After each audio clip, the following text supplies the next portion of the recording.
So this is the front room. So the main salon, part of the 1894 house, and it originally faced the river instead of facing west like it does now. The Forstroms bought the house in 1909 from one of the bar pilots. And he had purchased the house from Henry Thompson and Lulu Warren. And this is D.K. Warren's daughter. Oh. And my mom's are distant cousins Really? them. Yeah, from Vermont. When did you find that out? Just recently.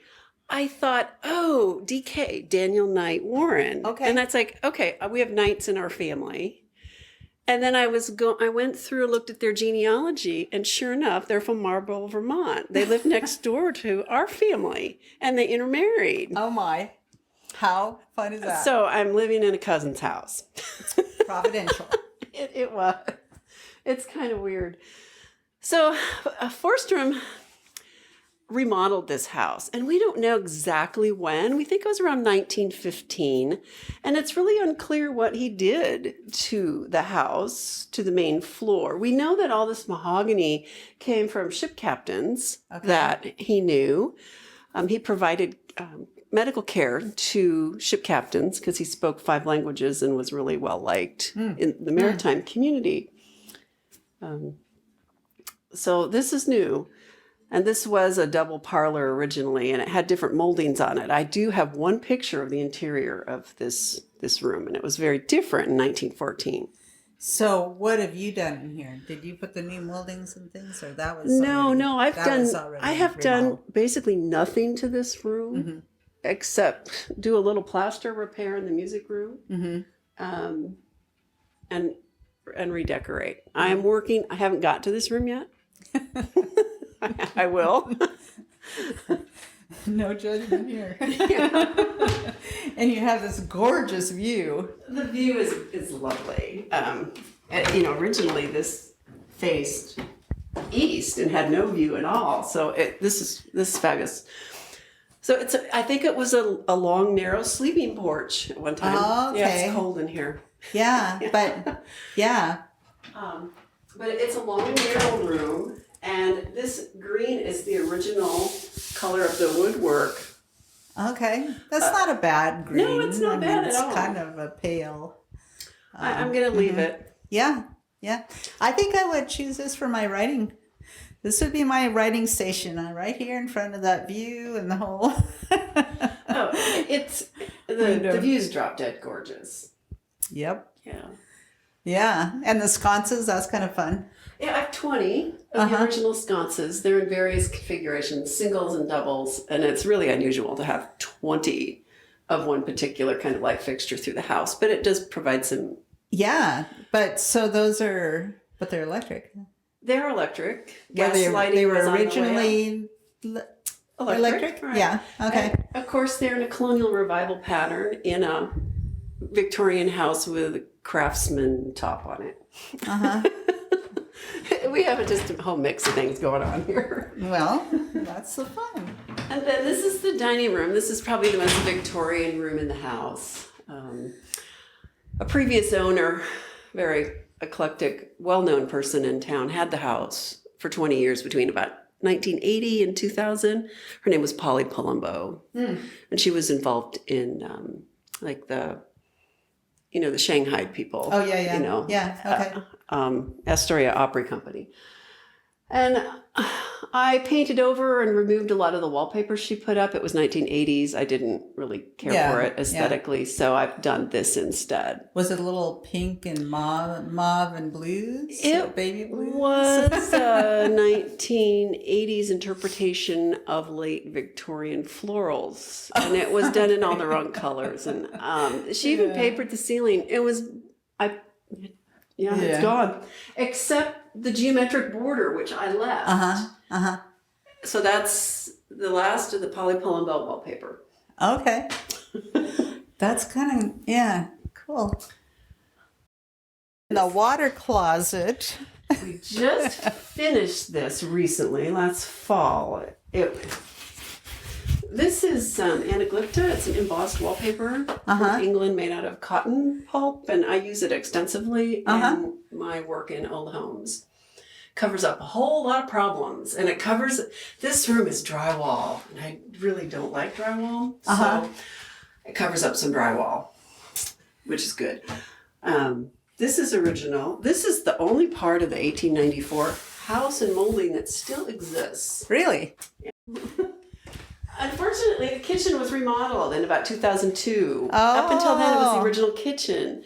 I have pictures of it. Oh, I'd love to have it, but I don't. Yeah. So we haven't done a lot to the kitchen, but at some point I'm going to unlower the ceiling. They dropped the ceiling. Oh, and yeah, we're going to move some cabinetry around and move we have this big stove, and that's going to go over here. So we can properly vent it. And you have that original fridge. That's kind of cool. Oh, this is from my house. It died, and we're installing a marine refrigeration unit into it. So okay, yeah. You have taken on a huge undertaking. And the upstairs, we can go two different ways: the grand staircase, and there's a service staircase for the staff. For the staff. I need staff. You know, if you had staff, this might go faster. Yeah, it would. You'd at least have somebody making your meals for you. Yeah, although I love to cook. When you have time.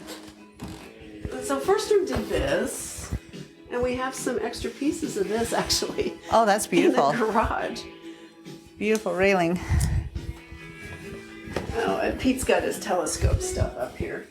But so we don't have an upstairs hallway, which is kind of fun. We have an upstairs sitting room. Okay. Apparently the Forstroms used to have parties up here, and this is where they did their dancing. Oh. So You'd want a little bit bigger room than that for dancing, right? Well, yeah. For smaller parties. And then this is the master Oh my. bedroom. There's 7 windows, 2 big radiators. And we have this giant bedroom suite. This is going downstairs in a bedroom downstairs. Okay. So it won't look like such a furniture store in the future. Yeah. I love that whole bed head, and just look like they're all carved, and this is beautiful.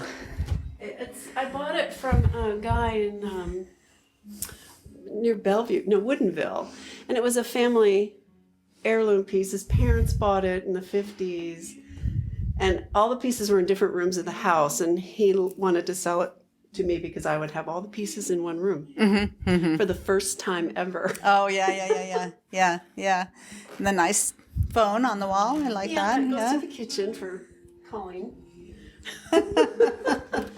This is February's project, is the master bath. Okay. All right. This is an old liquor cabinet. Oh, that you turn in for the, And it's going to turn back into a liquor cabinet. And the sink behind you, we're putting in a huge 40-inch pedestal sink. Oh, okay. And lowering it for function. Yeah, because it is kind of high. It's a little high. For somebody tall. Yeah, and this will make a great liquor cabinet in the dining room. Oh, absolutely. I'll get a piece of quartz countertop that looks like marble cut for the top. And this might. That's a kind of an unusual bathtub. Oh, yeah, I think it's an American standard, and the finish is failing, and I don't really like the epoxy finish on. Yeah, I know. Stuff. Yeah, So I've tried to do that, and it doesn't always. It's not a very durable finish, and it just peel, and you have to be so careful. And then our big workhorse guest room is the blue room. That's pretty. Yeah. And this is a bedroom set that was actually given to us by somebody I met on Craigslist. It was a family heirloom. It's from 1906. It belonged to her great aunt, and she didn't know what to do with it. She'd had it in storage for many years, and her father gave her permission to sell it. So I wrote to her and I sent her my website, and she said, I want it to be in your house. Oh. So we rented a U-Haul. That's and cool. Went and got it. Yeah, and where else should it have been? Right here. It's really nice to have all three pieces in the same room. It's massive. It's oversized for the room. But it sets a nice tone. Yeah. Yeah. No, I think it's neat. That is. And then, so yeah, the rose room, and then it has a attached sitting room, and then a balcony. Oh yeah. Oh, and these floors are going to be gorgeous. They are going to be gorgeous when they're done. Ooh, and you got a project on the floor too. So that's the project. Yeah. And as you go through the house, you'll see I collect antique light fixtures. Uh-huh. And I've brought most of them here with me, and